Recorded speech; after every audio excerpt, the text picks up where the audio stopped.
Hello, in this video I'm going to show you how to change your ringtone on the iPhone.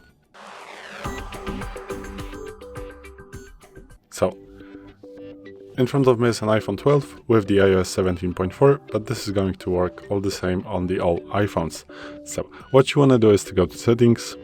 Once you're in the settings, you want to go to the sounds and haptics. So, this option right here, just click on that and then go to the ringtone. Once you are here, you can select from the all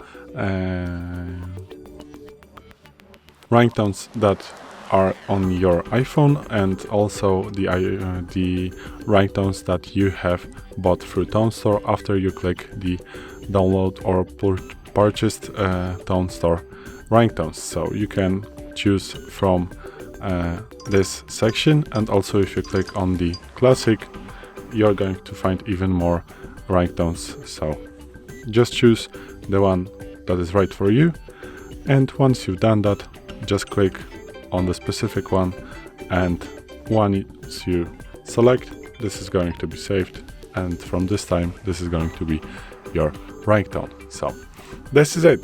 Thanks for watching. I hope this video helped you. If it did, please leave a like and consider to subscribe to our channel. Bye!